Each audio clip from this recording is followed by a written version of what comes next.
In today's video, I'm going to show you how to connect Claude with Airtable. And if you find this video helpful, please do not forget to like and subscribe. Now, the first thing we're going to do is we're going to sign in to our Claude account.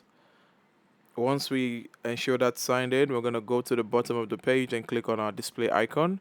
We click on settings, and in the search bar, we're going to search for connectors, or we can go to the left side panel and click connectors under customize. Now here we're going to click on add. We're going to go to click on add and browse connectors.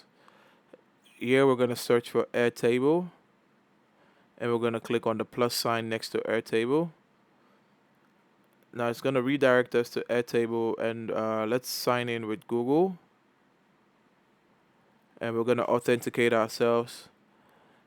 We're going to continue, and we're going to give it permissions here. So we're going to allow Airtable to access everything in our. We're going to allow Claude to access everything in our Airtable.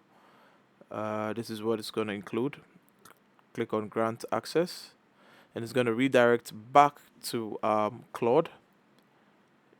Now once we check our connectors, we should see Airtable connected with a checkmark status. Now that's how to connect Airtable with Claude. If you do find this video helpful, please do not forget to like and subscribe, and I'll see you on the next one.